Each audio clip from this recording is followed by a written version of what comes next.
On va surtout vous écouter sur le sujet de la biodiversité, l'évolution de cette biodiversité avec ce réchauffement climatique. Qu'en pensez-vous? Quelles sont vos réflexions à ce jour? Mais vous savez, c'est très compliqué de savoir quel sera l'impact du réchauffement climatique sur la biodiversité. Parce que cet impact dépendra d'abord, bien sûr, de l'intensité du réchauffement.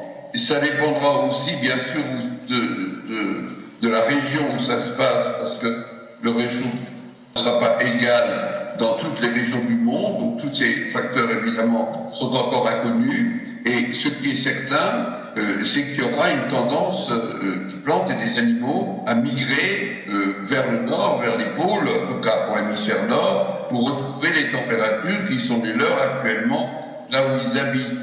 Alors deux questions se posent. La première, c'est si ces animaux et si ces plantes n'ont pas un système qui leur permette de migrer, là, elles seront coincées.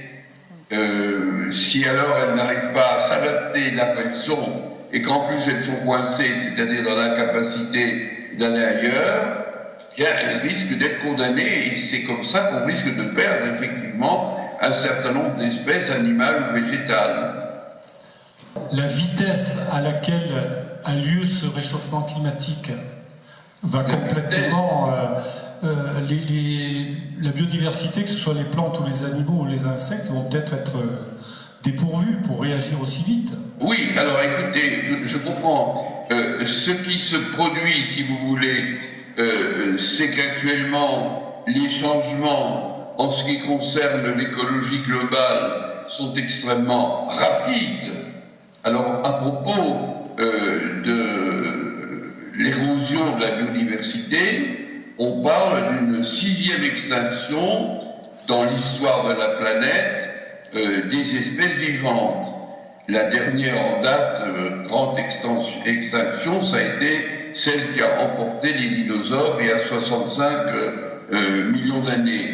Mais ça ne s'est jamais fait aussi vite qu'actuellement. Ce qui est très frappant, c'est que nous sommes dans un processus d'extrême rapidité. Nous avons changé beaucoup de paramètres concernant la géologie et concernant la répartition des espèces vivantes.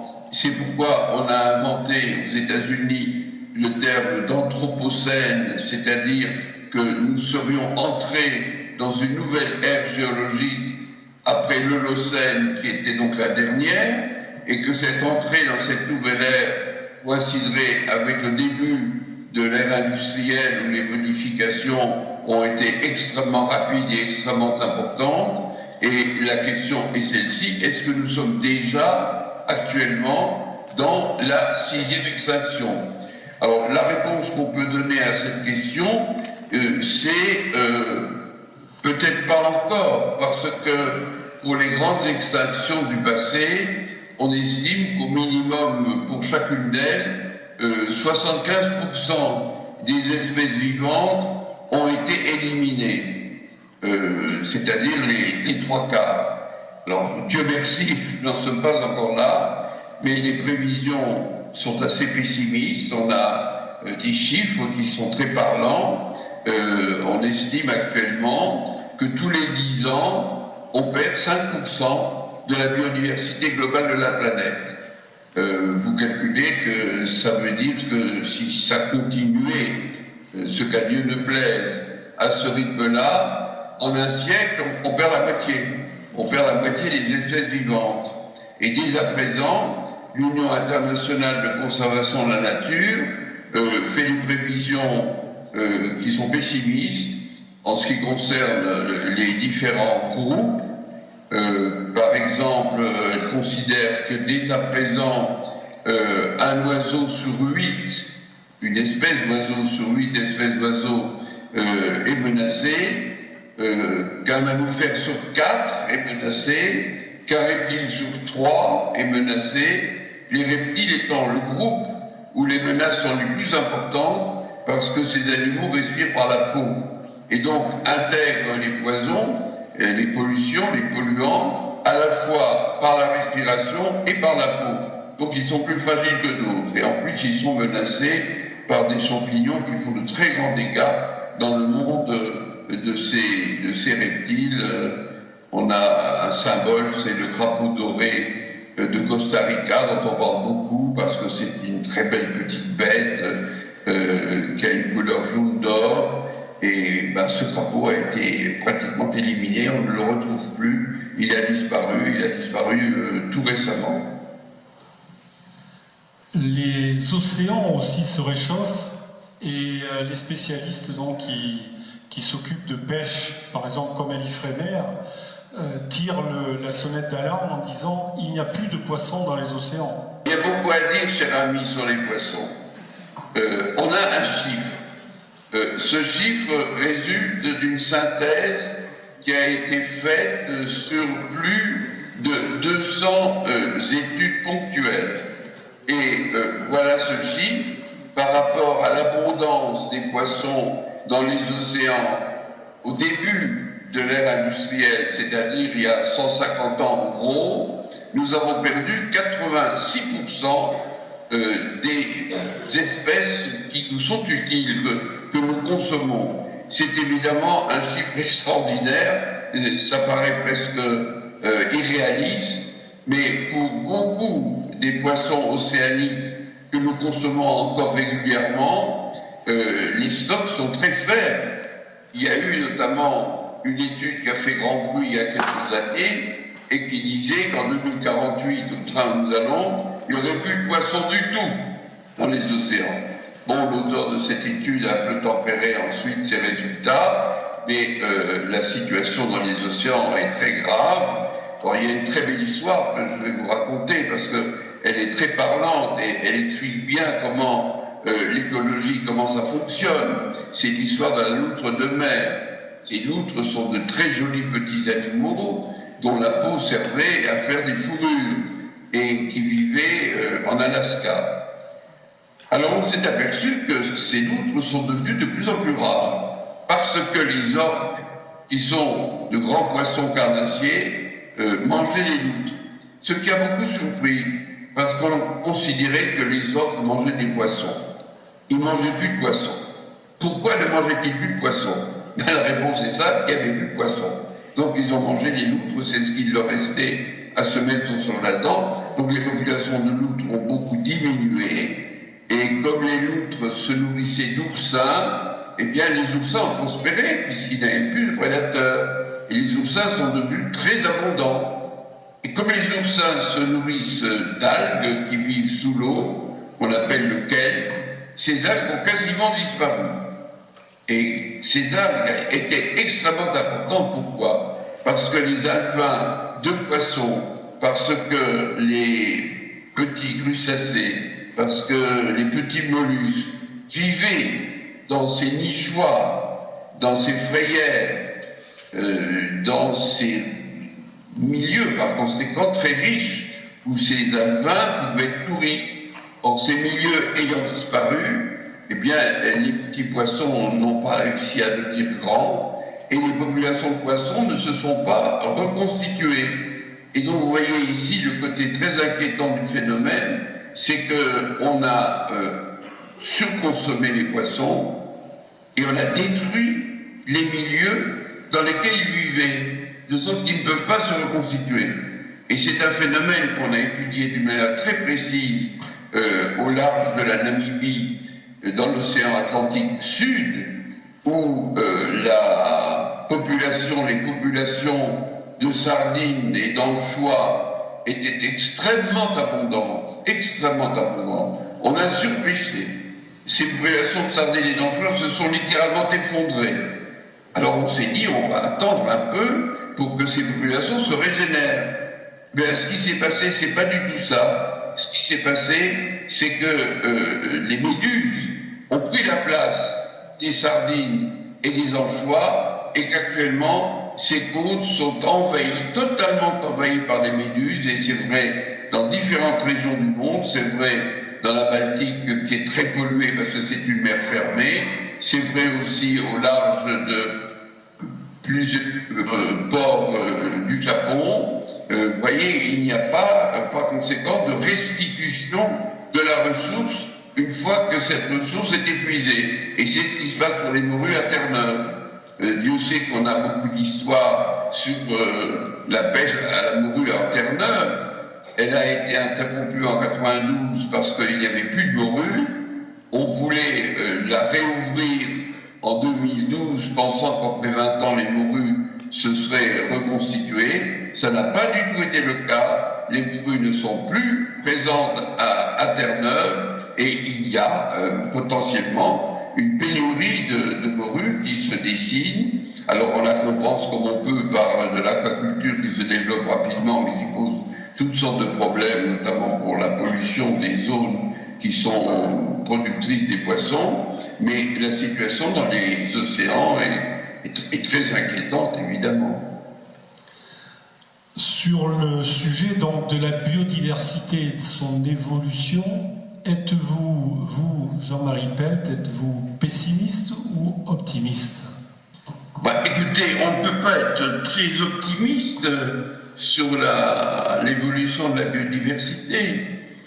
En l'an 2000, les Nations Unies ont déclaré qu'on allait tout faire pour que l'érosion de la biodiversité cesse à partir de 2010. Bon, elle n'a pas cessé. Ça s'est plutôt empiré, malheureusement. Alors en 2010, on a dit oui, mais par contre, on arrivera à cesser l'érosion de la biodiversité en 2020. Nous sommes maintenant en 2015, il n'y a encore pas d'inflexion notoire, on est toujours sur une déperdition importante, donc on n'a pas inversé la courbe. Vous voyez, c'est comme la fameuse courbe du chômage. Alors on l'a inversé hier, celle-là. Bon, alors peut-être on arrivera aussi à inverser la courbe de l'érosion de la biodiversité. On va en tout cas l'espérer, chers amis. Je vous vois bien, vous savez. Ah, très bien. Nous également, on vous voit parfaitement bien. Maintenant, j'ai une question localisée sur votre... Vous êtes à Metz, hein, je crois. Donc, comment déclinez-vous la biodiversité sur la ville de Metz? Parce que je crois que vous êtes très investi dans cette ville. Vous savez, il se passe des choses très étranges. On est évidemment en droit de penser que la biodiversité, c'est la campagne. C'est plus du tout ça. Actuellement, la biodiversité en ville, dans les zones de grande culture, et en particulier dans les zones de culture céréalière, la biodiversité est plus importante en ville qu'à la campagne. Parce que dans les campagnes, on utilise beaucoup de pesticides, c'est-à-dire de produits en site, qui sont les herbicides, les insecticides, les herbicides, les fongicides, etc., qui tuent les espèces considérées comme nuisibles. Or, dans les villes, un effort très important s'est développé pour que l'on utilise de moins en moins de pesticides et, si possible, zéro pesticide. Vous avez actuellement, je crois on peut dire, une majorité de villes françaises où on n'utilise pratiquement plus ou plus du tout de pesticides. Alors c'est le cas de Metz en particulier, c'est le cas de Nancy, c'est le cas de Strasbourg. Ces villes n'utilisent pratiquement plus de pesticides et la biodiversité en ville est présente. Alors quand on dit biodiversité en ville, il y a plusieurs idées qui viennent à l'esprit. La première idée, c'est est-ce qu'on ne risque pas de voir des mauvaises herbes pousser entre les pavés ou à l'endroit où le macadam arrive contre le mur des immeubles? Bon, écoutez, c'est pas grave. Ces petites herbes sauvages n'ont jamais fait de mal à personne. On ne peut pas les tenir pour des plantes redoutablement toxiques, envahissantes, etc. Donc il faut prendre l'habitude de vivre avec un petit peu de biodiversité. Ça crée de la diversité, c'est le cas de le dire. Et en plus de ça, dans les villes, on installe beaucoup de ruches maintenant. Parce que, comme il n'y a pas de pesticides, les abeilles se portent mieux en ville qu'à la campagne, ce qui est aussi un paradoxe tout à fait inattendu.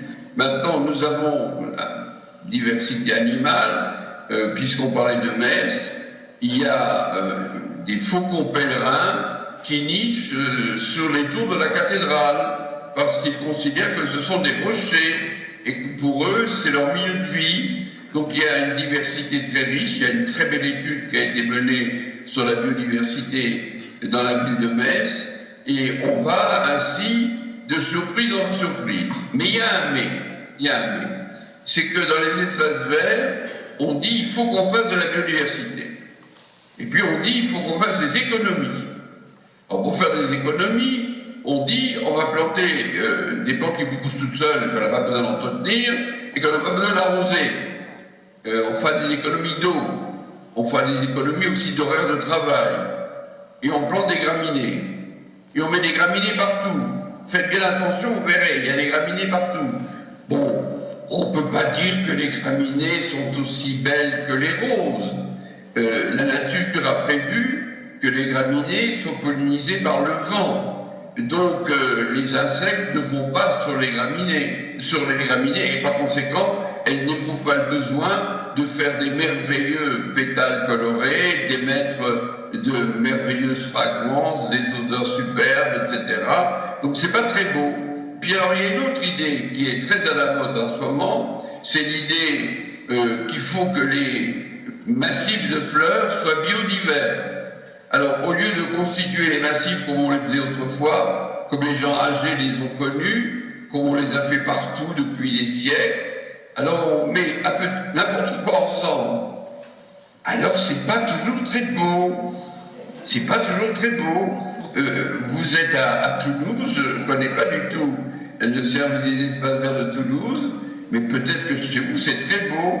J'ai eu un long entretien avec l'adjointe aux espaces verts de Metz il n'y a pas longtemps. La plus belle place de Metz, il y a un jet d'eau, et autour du jet d'eau, il y a un espace évidemment très noble, puisqu'on est quasiment au centre-ville.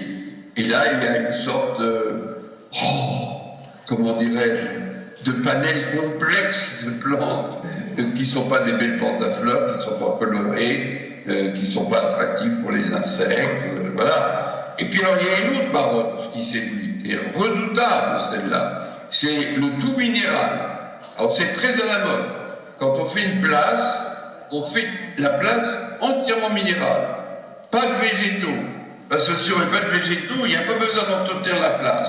Donc on fait de très belles économies. Et en plus, on peut faire de l'animation sur la place.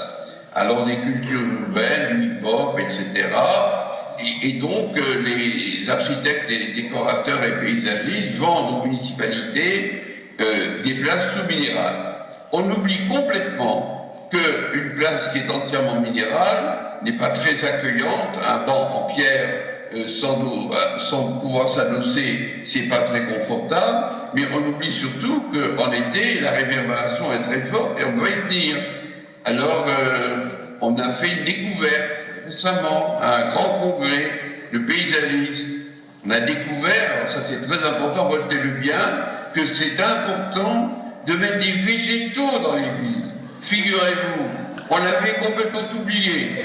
C'est ce qui s'appelle redécouvrir le sexe des anges. Et il faut évidemment planter beaucoup en ville, parce que les végétaux absorbent la pollution, parce qu'ils empêchent un trop fort réchauffement du climat, parce qu'en transpirant, ils font baisser la température. Tous ces avantages des végétaux doivent être pris en compte quand on végétalise une ville. Et il faut que la ville soit très, très végétalisée, et si possible, grâce aux végétaux, très belle. Vous avez encore des applaudissements de la salle qui apprécie beaucoup vos analyses. Mais ça n'est pas terminé. Ça n'est pas terminé. Est-ce que je peux vous poser encore une question avant de poser des questions au public? Juste une question. Donnez-nous des nouvelles de votre institut d'écologie. Quels sont ces projets actuellement? Nous avons, d'une part, sur le plan messin, nous avons de grandes conférences que nous organisons tous les ans, auxquelles assistent plusieurs centaines de personnes, dans évidemment le but de développer les idées qui nous sont chères et les valeurs qui nous sont chères et qui sont celles de l'écologie. Voilà. Alors ça se passe chaque année et j'ai bouclé la liste des intervenants avant-hier. Donc ça aura lieu à partir du 1er janvier. Ça, c'est une action locale. Et puis, nous avons des actions à distance. Alors, je suis très frappé, chers amis, mais peut-être que ça ne vous concerne pas. Je ne sais pas où vous en êtes vous-même dans l'organisation de la COPRAE, à laquelle je souhaite le plus grand succès, naturellement. C'est que nous constatons que les collectivités territoriales ont été mises au pain sec par l'État. Parce que l'État a beaucoup diminué les subventions qu'il donnait aux collectivités territoriales. Et donc, les collectivités territoriales ont le choix entre augmenter les impôts, ce qui est toujours très difficile, ou bien diminuer les dépenses. Et quand on dit diminuer les dépenses, il y a beaucoup de dépenses qui sont fixes, par exemple le personnel, etc. Et diminuer les dépenses, ça peut être couper les subventions aux associations, ce qui se passe à peu près partout en ce moment. Alors je suis submergé de coups de téléphone où on me dit « Ah, monsieur Pelt, écoutez, dites-nous comment il faut faire, vous savez, la mairie nous a coupé aux 3/4 de notre subvention, nous voulions organiser la fête des plantes ou la fête de l'écologie et voilà, maintenant nous ne pouvons pas le faire, alors on ne peut pas non plus abandonner nos projets, alors qu'est-ce que vous nous conseillez ?» Alors je leur tiens des propos corporatifs et tout plein d'optimisme et de vigueur, et puis là arrive la réponse « Vous savez quoi, vous devriez être notre parrain ?» Alors je suis leur parrain. Alors ils disent « Ah, si on peut dire que vous êtes notre parrain, peut-être qu'on aura des subventions. » Moi je veux bien qu'ils le croient, mais je ne suis pas un Deus ex machina, je ne suis pas un magicien, mais je sens cette forte inquiétude qui m'inquiète beaucoup pour une raison très précise, c'est que dans nos associations, dans ce que nous faisons, nous sommes en train de construire le futur. Nous sommes dans un monde très vieux. On s'aperçoit de toute évidence, comme me dit mon ami Pierre Rabhi, qu'on fait de l'acharnement thérapeutique sur un système qui n'a plus très fort, sur l'économie mondialisée qui patine partout. Et par conséquent, ce modèle est très fatigué. C'est ce qu'elle n'a pas manqué de dire avec son talent exceptionnel, le pape François, dans son encyclique Laudato Si, qui est un texte magnifique. Je vous invite vraiment à lire, parce que c'est un homme extraordinaire, ce pape François.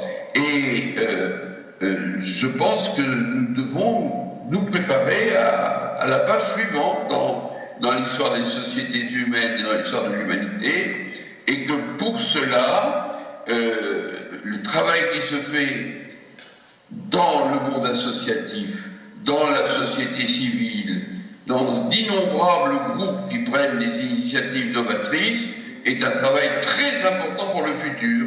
Et bien c'est à ça que nous nous employons beaucoup. Je suis très mobilisé pour ça, et avec des amis comme Edgar Morin, par exemple, eh bien nous participons à l'effort collectif du monde associatif et de la société civile pour que les choses, à un moment donné, basculent vers du meilleur et pas vers du pire. Bravo Jean-Marie Pelt.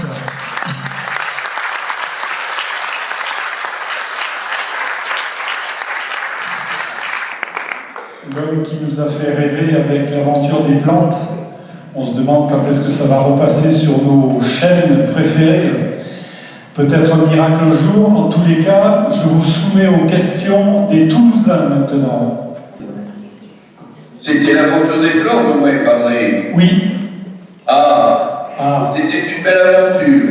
Oui. Vous savez, l'aventure des plantes a été diffusée sur TF1 en 1982 et en 1986. Il y a eu 26 films. Alors, il s'est passé quelque chose d'inattendu. En fait, ça correspondait à la mise à l'écran de deux bouquins. L'un, c'est les plantes, amour et civilisation végétale.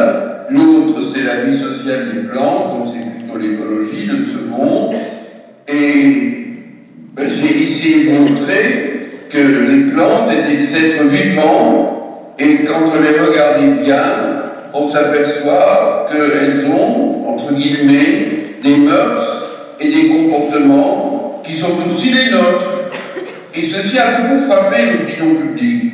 Et on a eu le sentiment que se réveiller une découverte, c'est que la botanique, c'est pas ennuyeux, comme souvent on l'a appris au lycée ou à la fac, quand on étudiait la reproduction des cryptogrammes vasculaires, c'était épouvantable. Moi, je dis plutôt la mouche et les fougères. J'ai une autre manière de m'exprimer. Et cette émission a eu beaucoup de succès. Alors, elle a eu du succès sur le plan international. Elle est passée dans presque tous les pays du monde, sauf la Chine, qui n'était pas ouverte encore aux échanges à l'époque, bien entendu, et sauf aux États-Unis, parce que les États-Unis me voulaient moi et pas les filles. Et ils sont venus m'acheter avec beaucoup de dollars et avec des propositions alléchantes. On m'a présenté, par exemple, un album avec des villas à Miami.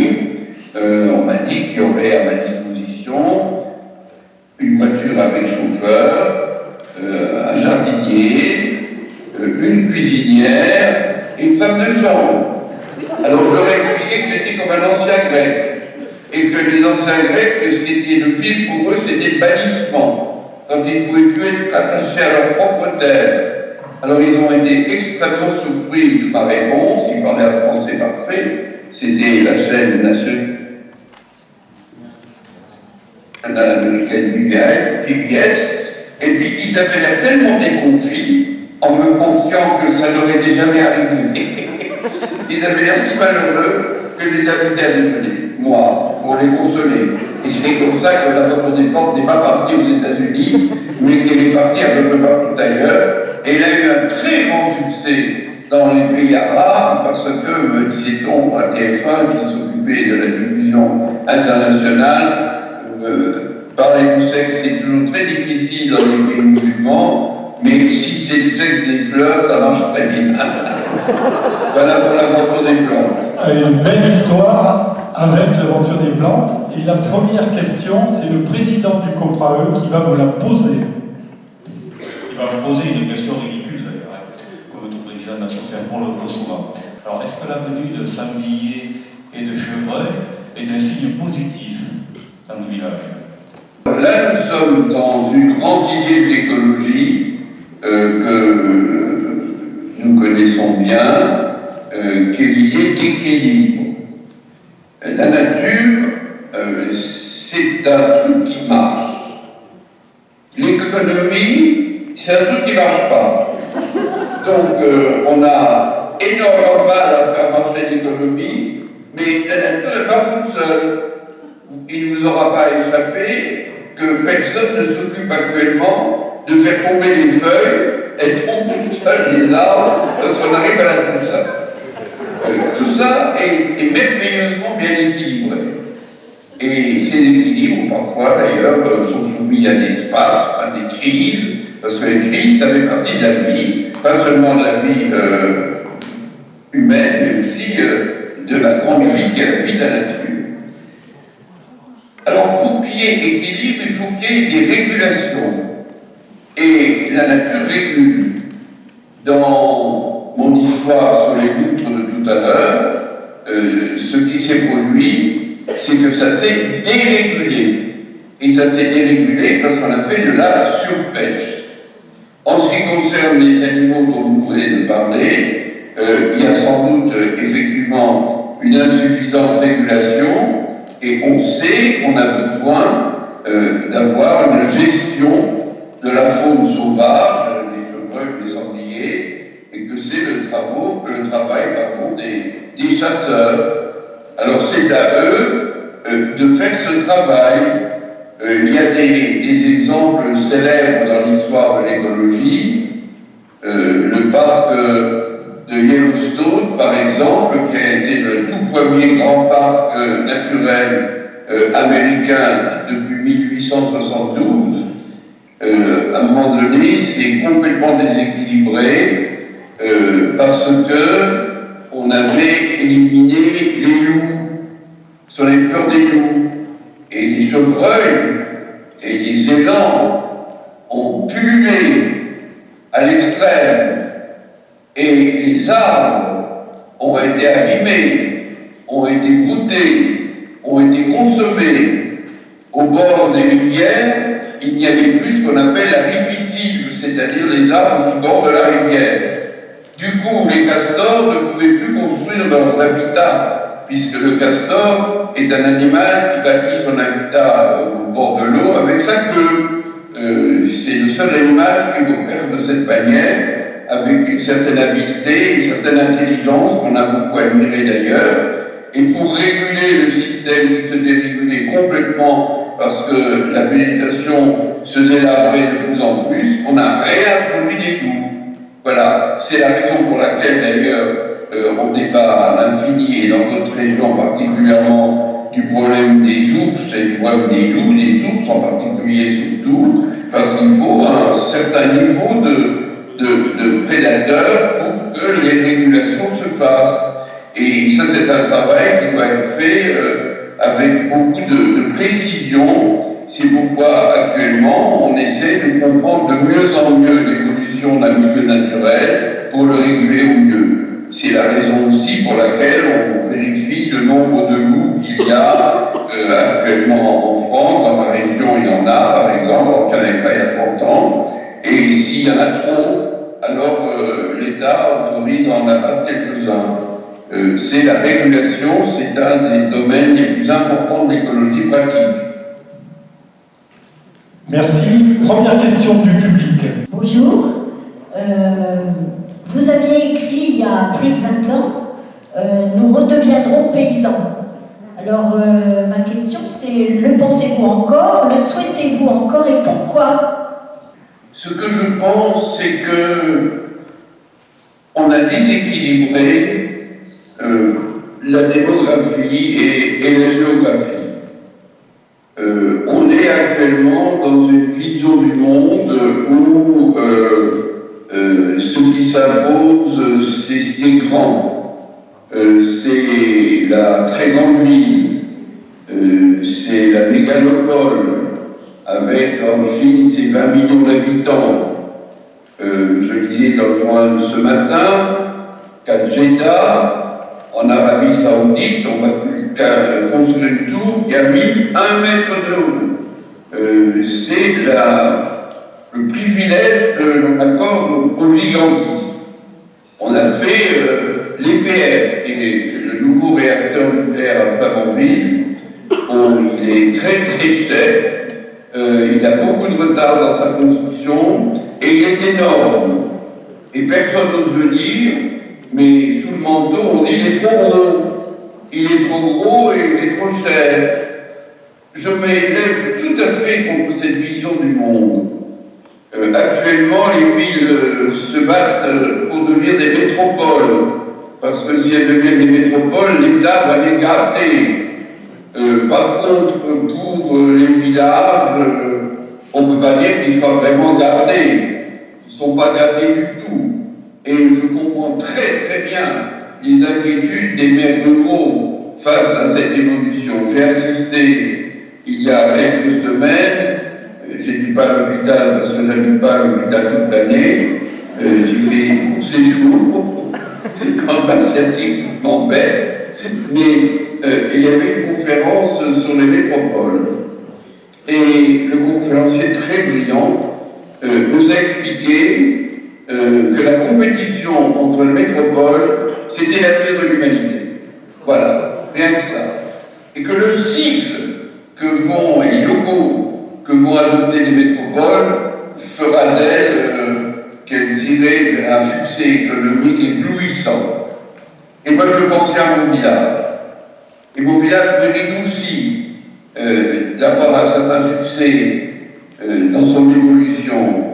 Et je suis partisan de l'idée développée par un écologiste anglais qui s'appelle Schumacher et qui a écrit un bouquin qui s'appelle Small is Beautiful, ce qui est petit et beau. Et je pense qu'il faut qu'on redécouvre les vertus de l'humilité en toute chose, qui nous sont effectivement aujourd'hui très peu présentes. Nous sommes dans un système de compétition acharnée. Tout le monde est en compétition avec tout le monde. Il y a des conflits partout, des affrontements partout. On finit par se demander, comme on m'a demandé ce matin, j'ai eu une visite, une personne qui est venue me voir, elle a dit, je voulais vous poser une question, M. Page, qui me travaille beaucoup. Est-ce que vous croyez vraiment que l'homme est bon? Ah, j'étais vraiment surpris parce qu'à l'hôpital, on ne s'attend pas à une question comme ça. Et j'ai dit, il est potentiellement bon, il pourrait être bon, comme l'a montré le très beau livre que je vous conseille de Mathieu Ricard, moine bouddhiste, qui a écrit un bouquin sur la truie. On pourrait être bon, mais on n'est pas. Et on n'est pas parce qu'on est dans cette idéologie de la compétition et de l'affrontement et du conflit. Alors il y a tout à fait l'inverse, c'est d'aller vers la coopération. Et nous travaillons avec Pierre Rabhi sur ce thème. Ils ont écrit un bouquin tous les deux qui s'appelle « Le monde a-t-il un sens ?» et nous pensons que ce sens, c'est de développer des coopérations positives. C'est ce que font d'ailleurs les associations qui sont en coopération. Et vous êtes un groupe d'associations qui se réunissent entre elles pour travailler ensemble. Alors voilà, je pense qu'il faut aller vers du plus petit et du plus humain. Il faut retrouver l'échelle humaine qui nous fait complètement défaut. L'échelle humaine, l'inhumanité, la beauté de l'inhumanité. Ce que dit aussi, d'ailleurs je le répète parce que j'aime beaucoup, admirablement bien le pape François. Une seconde question, monsieur. Oui, bonjour monsieur. Par rapport au réchauffement de la planète, sur la biodiversité, on dit que les animaux migrent, et moi dans ma région j'ai constaté que nous recevons de nouveaux animaux. Donc en ce qui concerne les ballons de l'année dernière, il y a un pont de ballon qui est resté au moins un mois chez nous, au Canada n'existait pas, et nous avons eu des cigognes, quelques cigognes, je ne dis pas des volets de cigognes. C'est un changement de population. Ah, les oiseaux migrateurs, ce ne sont pas des oiseaux qui ne se grattent que d'un seul côté.